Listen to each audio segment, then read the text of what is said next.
Cocktail Sessions, educational and inspirational talks from experienced startup founders, entrepreneurs, and thought leaders.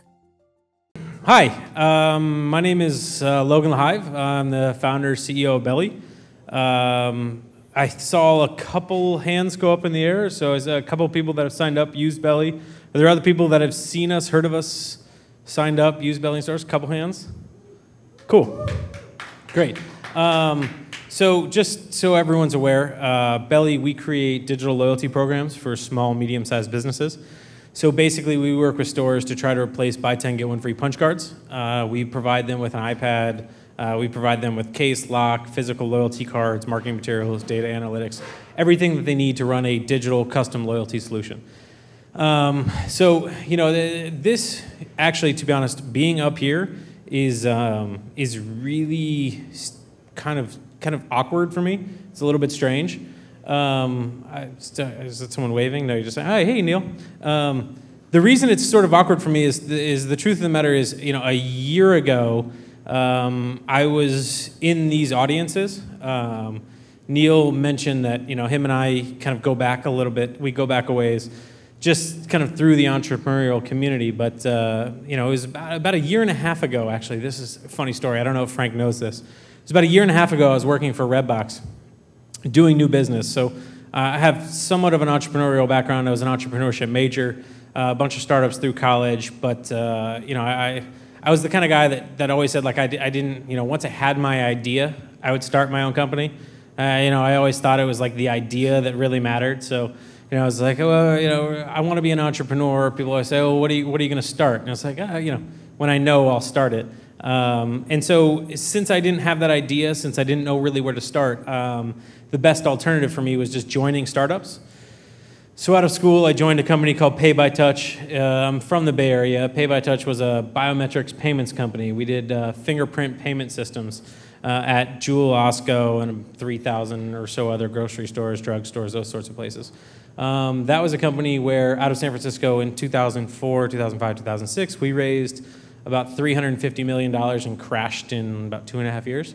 So that was my first experience in startups, and sure learned a lot in that one, mostly about what not to do. And then came to Chicago actually for Redbox. So Frank mentioned Redbox, but I spent about 4.5 years at Redbox.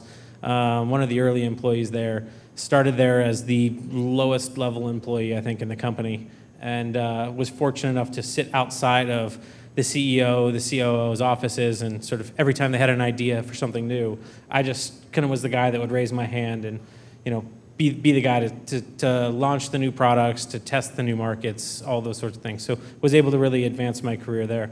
But you know, at Redbox, I once the company was large, and once, you know, it became a publicly traded company, all of those things, I knew I wanted to get back to kind of the roots of entrepreneurship. Back to, you know, I felt like I had put in my time, been through all the different departments, started a lot of different business product lines at Redbox. So it was, you know, it was time for me to kind of branch out on my own. And so, you know, it was at Redbox, it was like, okay, so how do I get started? So how do I get started first was just getting around more entrepreneurs. So, you know, I surrounded myself with people with entrepreneurial histories at Redbox. I came to all the different tech events, and you know, the funny thing is, a couple years ago, I started coming to, you know, one of the first things that I found out about. This is just the truth. This isn't like a fucking plug for Tech Cocktail or anything. This is just the truth. I started coming to Tech Cocktail events, and you know, there was a Tech Cocktail event at CES, the trade show in Las Vegas, and I went to that one. It was like January or so, about a year and a half ago, something like that. And I was, you know, wandering around there with a beer by myself, you know, just kind of pretending like I had people to talk to and that I knew people there and that I was some sort of relevant person in this conversation. And I literally circled Frank probably 15 to 20 times, just like hoping to catch him in a moment of, you know, no one talking to him to try to introduce myself. And then I went to the Tech Cocktail event in Chicago in April. Was it April of last year? Yeah, April of 2011? Yep. April of 2011. And, you know, and Neil mentioned this, and one of the reasons Neil and I know each other is just, you know, being able to launch a business, networking, I I cannot communicate the value of networking. It's one of the most important things as an entrepreneur you can ever do. It's certainly not about it's not only about who you know, but the people that you know, the network, the connections that you make, the friendships, the relationships are truthfully, in the early days, so much more important than the idea than you can ever imagine.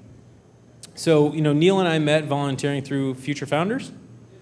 Nifty, which is Future Founders. We met there, and through that was able to meet a lot of influential people in the startup community, Kevin Willers, Troy Heinekoff, those sorts of folks. And I was going around actually pitching my new idea. I was still an employee at Redbox, was pitching a company. Had to do with the loyalty space, but it was really about, it was a mobile app. It was a mobile app where you could do game discovery, try mobile, iPhone games, and get real-world rewards at small, medium-sized businesses. The idea was you could try these games, sample games, get products at small, medium-sized businesses. I don't think a lot of people have heard that idea before. That's sort of what I was pitching. So I met with guys like Troy Heinekoff, who runs Accelerate Labs, and he shit all over the idea. He hated it. He made me walk across the street and try and pitch the idea to a couple of business owners, and it fucking tanked. So that was a disaster. But then I just kept going. I kept pitching it, kept refining it, kept meeting other people. And through that, I was able to be introduced to some prominent guys in the community, guys like Harper Reed, who is the CTO for Obama's campaign, Neil and some other folks. And actually, it was a tech cocktail event in April of last year where I went, and through some of the connections, through some of the friendships I had made just being in the entrepreneurial community, I ended up hanging out at the tech cocktail event with a couple of analysts from Lightbank. We went out afterwards, had drinks. Actually, the truth of the matter is we went and took beer bongs at a bar. I'm 29 years old, and I don't know what the hell I was doing taking beer bongs. I was so hungover the next day. But then when I finally got an opportunity to pitch Lightbank, an opportunity to pitch Paul Lee, which I actually got through tweeting at him multiple times. Paul Lee is a partner at Lightbank. I actually went into the pitch. A couple of guys come into the meeting trying to listen to me pitch this new business idea, and they look at me and said, "Didn't we take beer bongs with you like a week ago after a tech cocktail event?" And truth of the matter is, I think that made me a little bit more of a friendly face, someone that they could see sitting next to at the office, see themselves working with. It gave me a little bit of credibility. And the truth of the matter is, I don't think Belly would be where it is today if it wasn't for that tech cocktail event. So thank you, Frank.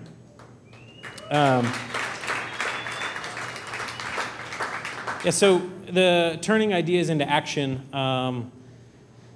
for me, is a different one. I get a lot of questions about, how did you get the idea for Belly? And I think that question, truthfully, is kind of a bullshit question. I think it's probably, 5%, 2%, I don't know, some small percentage of startups that are like some genius that has a spark of inspiration and then builds a team to start that exact company. I think the majority of startups these days are a process of evolution. There's someone that wants to address a problem, address a pain point. They go out to solve that problem. They learn that their idea is shit. They try a few different things, and they end up netting out to where, to the product that they eventually launch. I think it's funny, because you hear about these startups these days, companies like Pinterest or other ones that, everyone says, oh my God, they've blown up, they've exploded. I mean, people don't realize that Pinterest started, I think, in 2008, and they spent like 4 fucking years doing absolutely nothing, and then 6 months they exploded. So with me, my idea, I went and pitched to Lightbank, and I was looking for seed funding to start my idea for this mobile app, game discovery, real world rewards. And I went into the meeting with Paul Lee, with the other guys from Lightbank, the analysts, and they absolutely hated my idea. They just shit all over it. I argued with them enough that they said, okay, well, come back and you'll be able to talk to Brad Keywell, Eric Lefkowski. So the guys that started Lightbank, kind of some of the founders of Groupon, a couple other companies that they've started, pretty successful guys. So I came back about a week later, and I went into the office, to the Lightbank offices, and sat down, and they started showing me, screenshots, wireframes of all these portfolio companies, and they didn't want to hear about my idea at all. They just were showing me different businesses, different wireframes, and then Brad Keywell, Eric Lefkowski walk in, and they look at me and they're just staring across the table. If you ever have the chance to meet either of them, they don't blink at all. It's terrifying, by the way. And so, I was telling them about, my idea about the loyalty space, about companies that were interesting in the space, the problem that I wanted to solve. And, I don't know, they hated my idea, but I guess I had enough passion for the space that they wanted to work with me. So they hired me, Lightbank hired me as what they called a founder in residence. Neil alluded to somewhat of a similar job, entrepreneur in residence at Sandbox. If you can get it, it is a fucking fantastic job. Incredibly difficult to get. I mean, I have no recommendations whatsoever of like how to apply for the role. Oops. How to apply for the role, but if you can get it, I highly recommend it. So Lightbank hired me essentially to come in and work on starting a business in loyalty. And so for me, that was great. My idea isn't going to work, but we have a problem that we want to solve. We have stores that have paper punch cards. That's just an absolutely broken system. Paper punch cards had under a 2% redemption rate, no data, no analytics. Customers hated paper punch cards. They hated current loyalty solutions. You get 20 of them in your wallet. You get to 8 punches. You lose the damn thing. You never get your free sandwich. So we knew that there was a problem on the business side and then on the consumer side. So the question for us was, 1, how do we solve it? And 2, how do we scale it? And so, when I started at Lightbank, the funny thing was, I think a lot of people think that once you have this idea, there's all these like magical support networks that come and help you, guide you along your path. My first day as a founder in residence, as entrepreneur in residence at Lightbank, they handed me, a computer, and they said, you can sit here, an empty desk with, no phone or pens, any of that shit. And it was just, go ahead and get started. Looking around, like I had no idea what to do. And so, I spent the next few months just hanging out in coffee shops, in bagel shops, in sandwich shops, in clothing boutiques.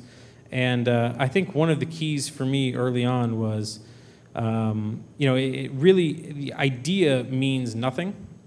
It comes down to, execution. What can you sell? What can you scale? And so we went through, what I would just say was a process of iteration. Instead of just spending time thinking about what would work, we started selling. So every idea that we had, I would, make either wireframes. Craig Elliott, our CTO over there, would develop. We worked with some developers. We build an app, or we would just start pitching ideas with, a PowerPoint presentation. I would literally walk into a coffee shop and try and sell them a digital loyalty solution with a piece of paper. I would say, this is our idea. Would you pay for this? And that's how we learned. Instead of sitting around ideating, having conversations about what's the best way to solve this problem, it was hitting the streets, talking to merchants, talking to customers, and figuring out what people would buy, what could we sell. And so, it was through that process that we found out, that merchants, they didn't want to launch a solution that was a mobile-only solution. That was one of our key learnings. In order to create, from a loyalty standpoint, we considered this 100% addressable audience, we needed to have something beyond just mobile. So that was a key learning for us. So it was, all right, how do we solve this problem now? So we went with the iPads and we got physical loyalty cards. And we decided that was a model that we were going to test out, one of probably 10, 15 different things that we tried out.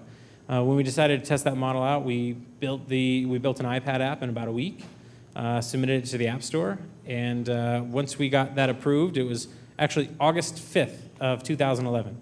August 5th of 2011 was the day we got our Belly, the iteration that you see in stores today, was the first day that was approved from the App Store. So once we got it approved, we thought, okay, shit, let's go sell this thing. Went to a store that afternoon, sold them on the idea. They agreed to install Belly that day. It was called Belly Flop at the time, but agreed to install that day. The place was called Alley Cat Comics in Andersonville in Chicago. So we went that day. We installed, just trying to see if this would work. And that night, there was about 10 customers that came in. 9 of them signed up. We had one customer that wasn't going to make a transaction. She was leaving the store, saw her friend buy a comic book and sign up for Belly, and heard about the rewards. We have a reward at Alley Cat Comics that's, you earn enough points so you can punch the owner of the comic book store in the stomach. She heard about some of the rewards, and so she decided she was actually going to come back into the store to sign up, to make a transaction just to sign up for Belly. And that's sort of when we knew we were onto something. So at that point, we abandoned all of our other ideas and just started focusing and developing Belly. And from there, we went through different design changes, different iterations, relaunched the site, rebranded. We focused on selling. We worked with the merchants in order to get referrals. They passed us along to other businesses. So in August of last year, August 5th of last year, we did our first store in Andersonville. We did about 5 stores in August. We did 30 stores in September, 60 in October, 100 in November. Now Belly is at about 2,400 locations. We do about 125 new locations a week. In the last year, we've launched 10 new markets. So we have 10 major markets where we have at least 50 locations where we have a team, up to about 100 employees. We just a couple months ago closed a round of funding. We closed a Series B, and so right now we're just focused on kind of becoming the #1 provider of a digital loyalty solution, a universal loyalty platform. So. I don't know. Yeah, good? What does that mean, good? Thumbs up. Good, all right, cool. Good, all right.